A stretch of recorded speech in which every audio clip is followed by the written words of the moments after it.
Halo guys, selamat datang kembali di channel ini.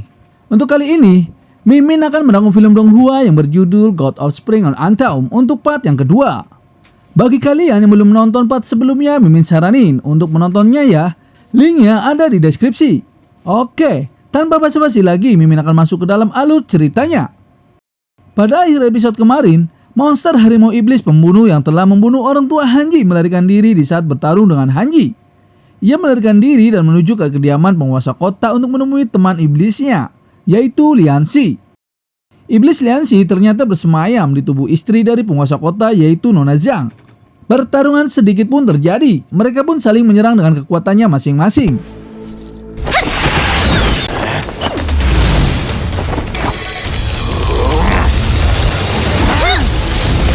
Di saat itu juga, pertarungan pun terhenti. Karena Nona Lian tahu kalau ia bertarung dengan teman lamanya. Nona Lian pun mengatakan kepada iblis harimau kalau cara menyapanya masih sangat kasar. Lalu iblis harimau itu pun mengatakan kepadanya kalau sudah lama ia tidak bertemu dengannya dan ia tidak tahu kalau ia berdiri di depannya adalah Nona Xian yang asli.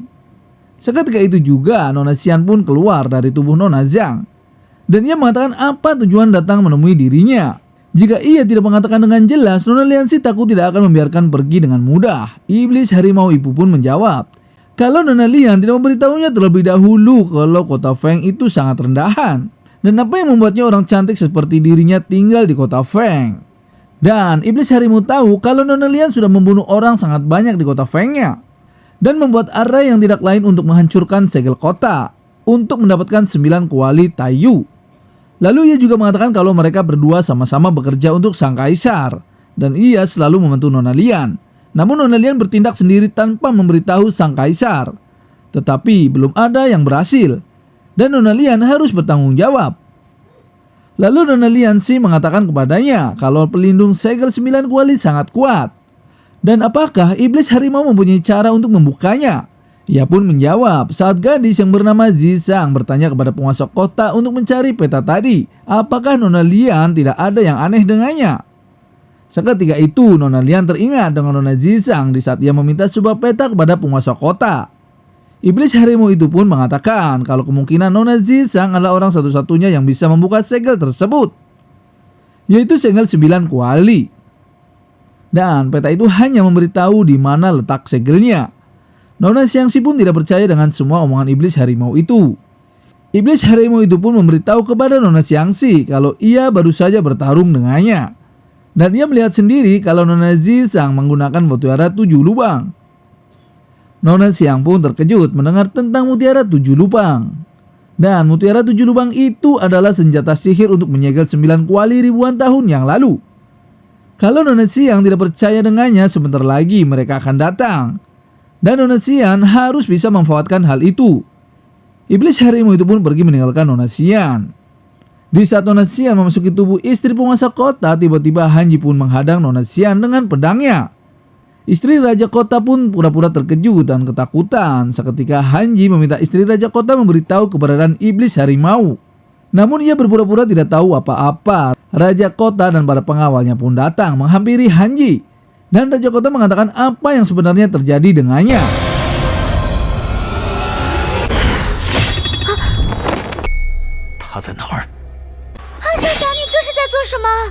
Lalu Hanji mengatakan kalau ia baru saja diserang oleh iblis. Dan di saat ia mengejarnya, Hanji melihat kalau iblis tersebut menuju ke kediaman penguasa kota. Namun ia hanya melihat Nona Zhang sendirian di halaman. Nona Zhang pun mengatakan kalau semua ini pasti hanya salah paham. Dan ia berpura-pura kalau ia sangat panik di saat ia melihat bayangan gelap di depan rumahnya.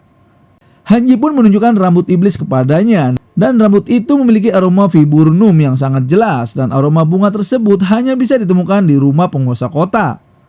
Istri raja pun selalu mengelak dengan apa yang diucapkan oleh Hanji.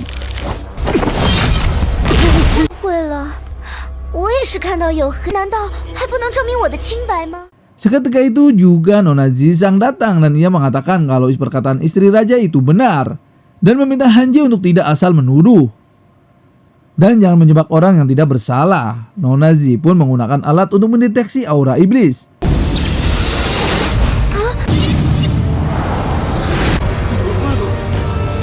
Ia mengatakan kalau Nona Zhang tidak mempunyai aura iblis sedikit pun di dalam tubuhnya. Ia juga meminta melepaskannya.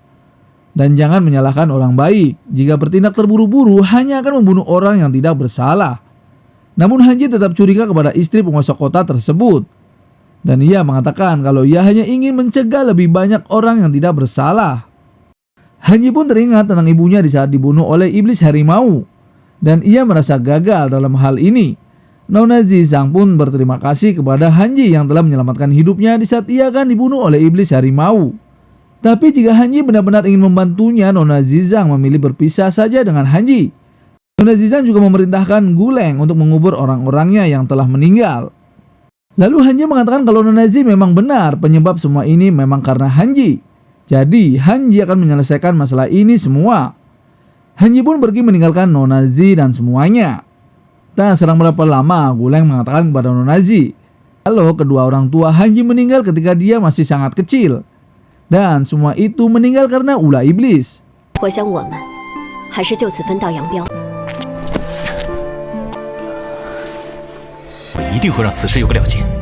Hari pun berganti dan Raja Kota memanggil Hanji untuk membahas tentang iblis yang ada di dalam kotanya.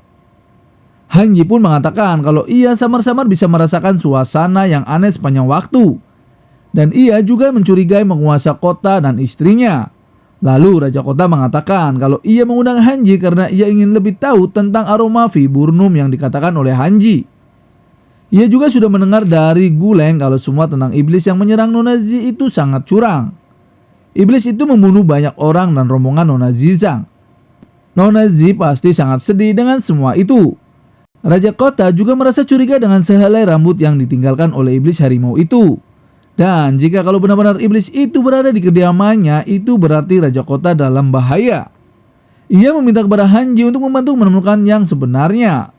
Hanji juga mengatakan kalau iblis tersebut pasti sudah berendam pada aroma viburnum itu bertahun-tahun. Dan di tempat kediaman Raja Kota hanya sebagian orang yang memakainya. Hanji mempunyai rencana untuk menarik dan memaksa keluar iblis yang ada di kediamannya. Namun semua itu diperlukan kerjasama dari penguasa kota. Hanji pun membisikkan rencana tersebut kepada Raja Kota.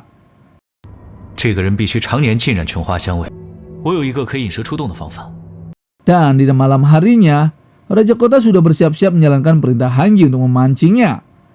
Di saat ia akan meminum ramuan yang diberikan oleh Hanji, tiba-tiba istri Raja datang dan ia mengatakan kepadanya, kenapa ia sangat takut dengan kedatangannya. Lalu Raja Kota mengatakan kalau ada sesuatu yang harus ditanyakan kepada istrinya tentang iblis tersebut. Raja Kota juga mengatakan kalau Hanji datang ke kediamannya tadi siang. Dan Hanji mengatakan kepadanya kalau istrinya adalah iblis pembunuh. Seketika itu juga Nona Zhang langsung marah kepadanya dan langsung menyerang dengan kekuatannya. Ia mengatakan kalau ia bukanlah istrinya dan istrinya sudah menjadi tubuhnya. Ia juga tidak akan membunuh Raja Kota secepat ini. Namun ia sudah tahu kunci untuk membuka segel itu. Jadi sudah tidak ada gunanya lagi hidup bersamanya. Ia pun mencekik Raja Kota. Di saat itu juga datanglah Hanji untuk menolong Raja Kota. Hanji pun langsung mematahkan formasi Nona Liansi. Lalu Hanji langsung menyerang ke arah Nona Liang. Nona Liang pun memilih kabur dan melarikan diri dari serangan Hanji. Hanji pun tidak tinggal diam. Ia langsung mengejar Nona Liansi.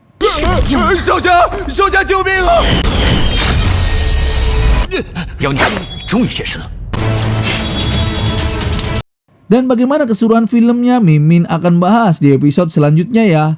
Terima kasih.